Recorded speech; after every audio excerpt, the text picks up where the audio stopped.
Assalamualaikum warahmatullahi wabarakatuh. Shalom, Namo Buddhaya, Om Swastiastu.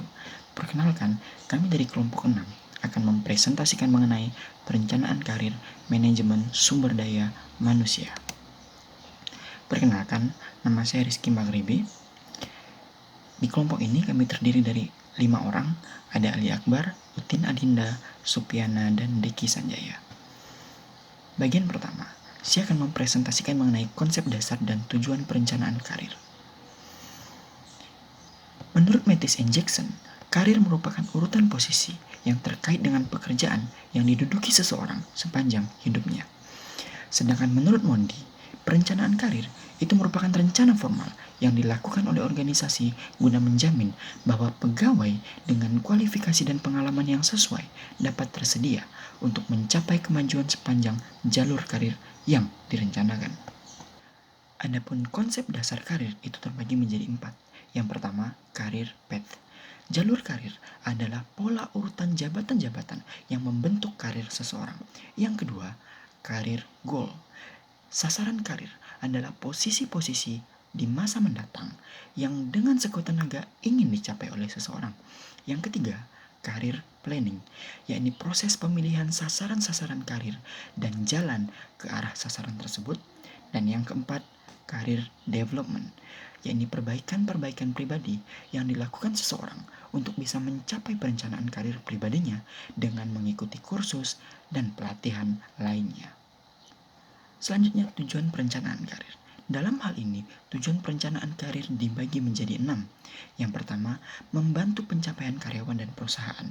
Karyawan memiliki sasaran pencapaian, maka perusahaan pun memiliki tujuan. Akan dilakukan kolaborasi dengan cara melalui perencanaan karir. Yang kedua, membantu pegawai menyadari potensinya. Dengan adanya perencanaan karir, maka pegawai bisa mengetahui potensi apa yang belum dimilikinya dan potensi apa yang dimilikinya. Yang ketiga, memperkuat pelaksanaan program perusahaan. Yang keempat, mengurangi turnover.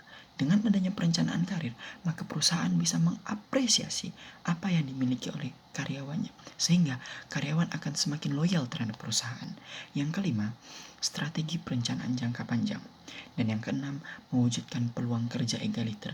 Dengan adanya perencanaan karir, maka perusahaan dapat melakukan perencanaan karir berjenjang tanpa melihat suku, agama, dan ras, atau dalam bahasa ilmiahnya dikenal dengan nama perencanaan kerja yang egaliter, yang sederajat tanpa melihat latar belakang seseorang. Perkenalkan, nama saya Ali Akbar. Saya di sini akan mempresentasikan bagian hubungan MSDM dengan faktor perencanaan karir. Hubungan MSDM dengan perencanaan karir.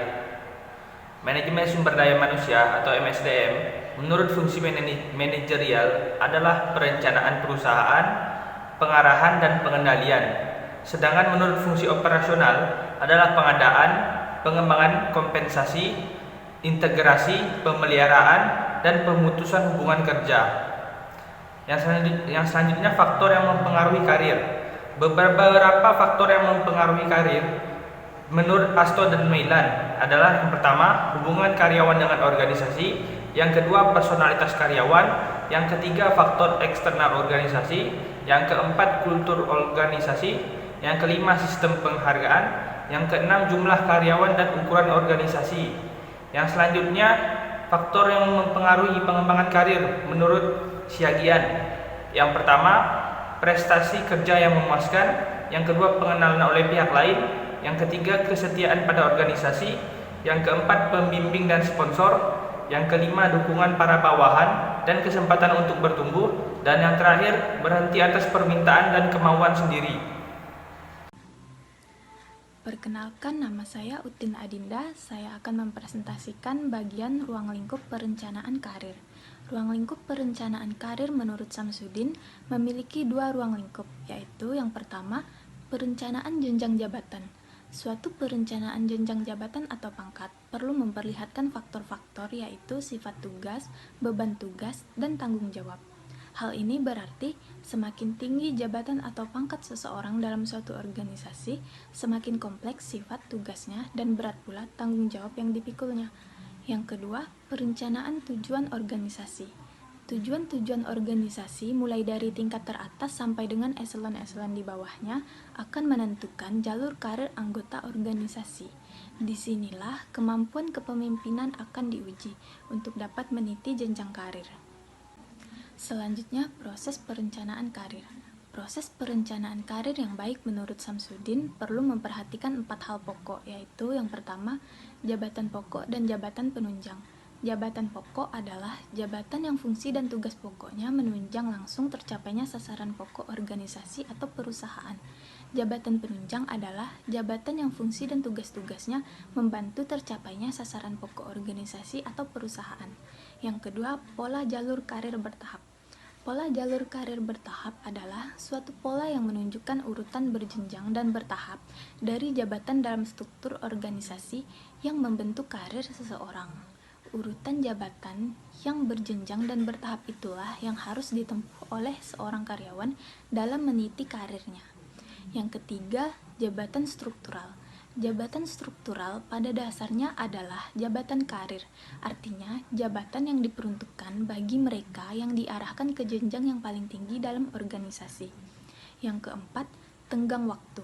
Tenggang waktu jabatan seseorang atau masa jabatan seseorang dalam suatu organisasi sebaiknya ditentukan secara tegas dan pasti, sebab hal tersebut akan memberikan efek psikologis yang positif terhadap pemangku jabatan yang bersangkutan. Sebelum sampai pada proses penyusunan perencanaan karir, Dillard menjelaskan bahwa terlebih dahulu perlu melalui langkah penilaian diri secara detail, mulai dari bakat, minat, nilai-nilai diri, kepribadian, hingga gaya hidup. Menurut Nurmi, setelah memperoleh informasi diri yang cukup, perencanaan dicirikan sebagai suatu proses yang terdiri dari 3 subtahap, yaitu yang pertama, penentuan tujuan karir, yaitu menentukan suatu representasi dari tujuan-tujuan karirnya dan konteks masa depan dalam bidang karir maupun pendidikan, di mana tujuan tersebut diharapkan dapat terwujud. Yang kedua, penyusunan rencana, yaitu membuat rencana dan menetapkan strategi untuk mencapai tujuan karirnya dalam konteks yang dipilih. Yang ketiga, melaksanakan rencana dan strategi, yaitu melakukan pengawasan terhadap pelaksanaan rencana tersebut. Pengawasan dapat dilakukan dengan membandingkan tujuan yang telah ditetapkan dengan konteks sesungguhnya di masa depan. Selanjutnya, saya akan mempresentasikan bagian manfaat perencanaan karir. Menurut Sukardi, perencanaan karir memiliki beberapa manfaat bagi seorang individu atau karyawan, antara lain yang pertama, membantu dalam mempersiapkan diri mengambil keputusan berdasarkan informasi karir yang diterima. Dalam perencanaan karir, pasti seorang personalia akan mengumpulkan informasi-informasi yang berkaitan dengan karir seseorang. Maka, ketika perusahaan sudah memiliki informasi yang berkaitan dengan karir seorang karyawan, maka perusahaan akan lebih mudah dalam mengambil keputusan yang berkaitan dengan perencanaan karir seseorang, di mana perencanaan karir ini memiliki korelasi dengan pencapaian tujuan perusahaan. Yang kedua, mengembangkan kepercayaan diri. Ketika dilakukan perencanaan karir, maka karyawan akan mengetahui potensi apa yang sudah dimilikinya, dan karyawan pun akan mengetahui potensi apa yang belum dimilikinya.